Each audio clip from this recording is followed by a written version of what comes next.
Hey there team, welcome back to the channel and welcome to my overview of Hollywood Animal. So for those not across it, I do overviews on this channel. I have a look at the first 2 hours of a game. That's a Steam refund window. Steam reckons you can make your mind up about whether you want to keep a game or not in that time. I generally agree and think it's a good rule. Would say 20 hours in, you're probably not going to change your mind about how you felt 2 hours in. So it's short and punchy, broad strokes info, keep it around 10 minutes and you can make up your mind on your own. So Hollywood Animal, I've been really anticipating this for a while. I don't want to bury the lead. I've put more than 2 hours in. I probably put about 4 hours because I've been that sucked into it and I'm really enjoying it. So suffice to say, We Appy, the developers of this, have kind of stuck the landing in my opinion, and I'm very, very hooked. This game sits in a particular niche that I would still argue has been dead for a very long time, which is movie studio management. There's been a couple of attempts over the years since, God, I think it was called The Movies back in the day. I wouldn't necessarily say that was an excellent game, but it was the first of its kind. And I feel like a lot of people from that time, myself included, hold it in very high regard because it scratched an itch, which is to say gamifying the movie fixer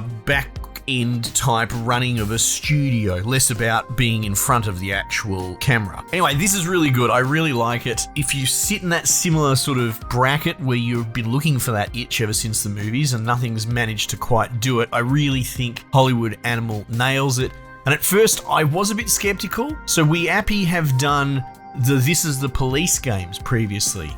1 and 2, and Rebel Cops, which is sort of a spin-off turn-based combat version of This Is the Police. Anyway, they're all great games. I think it's a great pedigree, a great system, good storytellers. I really enjoy the art style. But this is a bit of a jump. Whether or not it's in the same time period is kind of inconsequential because it's set right when talkies started becoming a thing, 1929, on the cusp of prohibition and the real birth of the talking movies. It's very interesting and fascinating, but a different time period altogether. But it's a jump. It's a jump from what they're, let's say, more familiar with, more comfortable with, and it works incredibly well when you sort of realize that they've taken a lot of what made This Is the Police special and they've transplanted it into this game, and it actually kind of helps round out what I would argue was the missing part of things like the movies games, which is to say there's a event-based narrative intrigue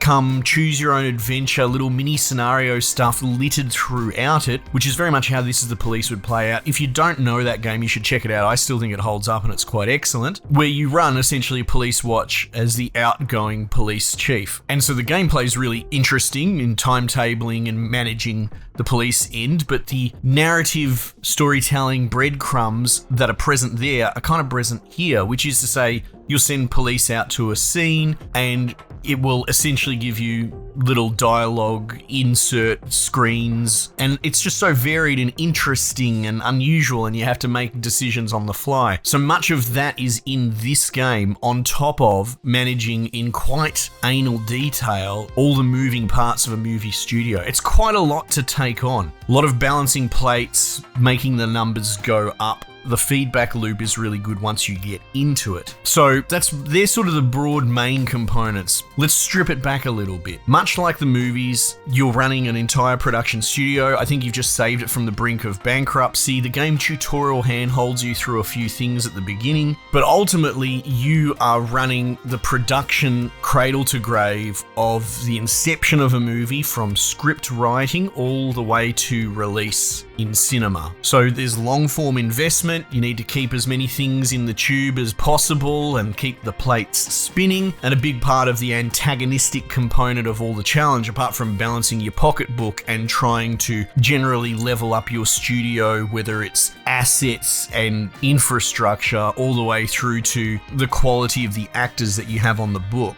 While that's all the, let's say, more economic component of it, you have events that will just randomly pop up, from humorous all the way through to incredibly dark, actually. You know, without giving too much away, one of my actresses, like a big leading lady from the previous era, maybe a bit late in her years, and she's pissing off other actresses as well, so it's got its own soapy component on the back end. But she actually suicides, and now my production's broken and stopped halfway, and you have to figure out, are you going to reshoot? You're going to try and replace her with another actress? Do you just can the whole thing altogether and take the loss? boss. Yeah, it's really fun, man. I really enjoy the intrigue. I will say, and it's still too early to really tell, but I'm not sure where they're going with some of the edgier race components. I'm not prudish or anything like that, but Weappy is interesting. They insert some pretty off-limit stuff into their games, and it all comes out kind of balanced, to be honest, to be refreshingly old school. Like, this is the police. You can... like, there are humorous turns, which it will be things like, I don't know, you chase some enemies into an adult store and you can throw a dildo or a blow-up doll at them or something like that. But there's also times where, like, maybe there's a stick-up and the dude was Arabic and one of the voice lines is like, "Step back, Ahmed," right?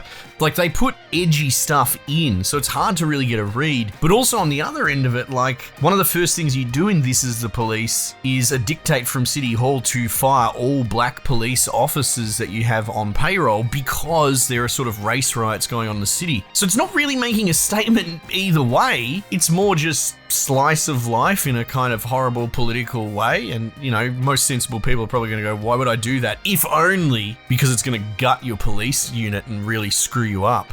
But then you have to deal with repercussions and feminist rallies and all this sort of crap as well. So my point is, uniquely, they seem to put a lot of this stuff in that you're not allowed to put in games without ever really having a political position either way, unless you're possessed and you're looking for one. The reason for that little bit of a setup is because one of the things in this game, through like the tech trees, every different department has tech trees, and one of the main sort of HR ones is that you can institute like an ethnic diversity quota requirement thing, which honestly I think is probably a bridge too far because it's set in bloody 1929. They didn't have that sort of shit. I feel like the mechanic's almost there to screw with you, to make it so that you try and go and hire someone, but it's too much for your white quota, and so you're not allowed to hire them or there'll be repercussions. It's almost a based statement on how these sort of top-down policies can fuck up with the moving parts of the day-to-day. But it's hard to say, and I haven't really seen it rear its head, so I'm not sure where they're going with that, but I'll be honest, I trust their pedigree because they nailed it with their previous games. While I'm rattling off edgy stuff, just for example, I mean, we mentioned the unfortunate business with that lead actress of mine, but I had a dude coming in, throwing the tantrum, trying to renegotiate and mess with contracts as a bit of a part of a tutorial, and you just happen to have a bit of blackmail that, oh my god, I don't even want to say it, but this dude slept with an underage chick, and it's this powerful, tangible blackmail that you can use against him, and you do through the course of the tutorial. So yeah, there's some really dark stuff in here, and it's refreshing, to be honest, that it's not really pulling any punches. But look, that's all the sort of narrative side of it. The actual studio running is really meticulous and a lot of mini components to all the moving parts. Like writing a script, you have a whole room of script writers. I've hired a bunch and I've got them doing all different things. Now, they generate ideas for combinations on their own and you can have them write that, but you can actually go in there and say, well, I want a cowboy in a modern American town fighting a Aztec-y tribal leader, right? And they'll write the prospect up for you, and it'll be a terrible script because none of it works together, but that's part of working out what slots together. You can also have writers research more themes and parts that go together to construct a story. Like one that I just got recently when I was playing is a word I'm not allowed to say on YouTube, but it starts with R and it rhymes with cape. So yeah, like I said, some pretty heavy duty adult stuff, but you know, that's how movies are, and these are themes in them. And so a movie will have like a creative and an audience appeal score. It's almost like the 2 Rotten Tomato numbers, and you want to try and get them both up as high as possible. And this is dictated by the quality of the script writer, the quality of the combination for the script. Then you put it through, you know, pre-production, lining up directors, producers, all the cast for the main parts, and they in turn have scores, and they in turn have like a record. I had this chick that had played the swamp monster multiple times in previous roles for whatever reason, and the game was giving me a penalty because it was too much of a recency bias. So you sort of want to rotate people through. You know, people don't want to see an 80-year-old woman making out with a 20-year-old dude. Well, most normal people at least. Can't really speak for the current state of Hollywood. But then it goes even further, right? The stock of film that it is shot on, location shooting, you can build sound stages, and that is all affected by, you know, things like the cinematographer and where they're more comfortable filming. And you can upgrade all your equipment, all your technology. You can even create your own technology, your own sort of breakthroughs in film stock. You have the audio editing in post. You choose, you know, if you're going to use live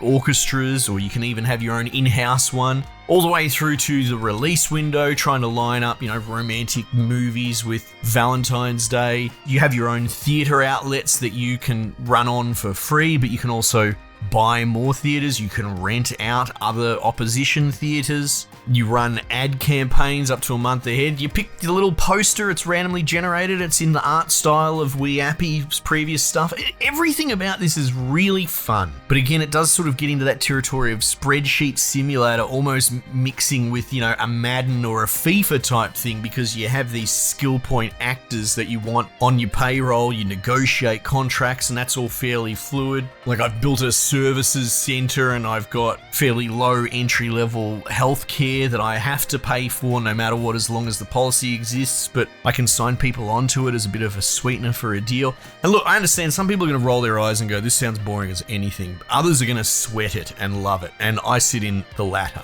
Anyway, it's a great game. I'm a big fan. I was just talking to the dev yesterday. I had a bit of a game-breaking bug, but they've assured me that it will be patched by the time release happens, and if the embargo is anything to go by, that's probably close to when this video goes up. Otherwise, it's been a really polished, beautiful experience, and it's just good to see Weappy doing something again, because I really like them. I really like This Is the Police. And here they are, lo and behold, the same art style, the same narrative edginess, but also mechanics, married with what I would call a genre, the movie studio management production backend, that has really struggled to resurrect from bloody decades past. Anyway, obviously I'm a big fan. Check it out. Team, might just leave it there for the time being, and I'll catch you guys on the next one.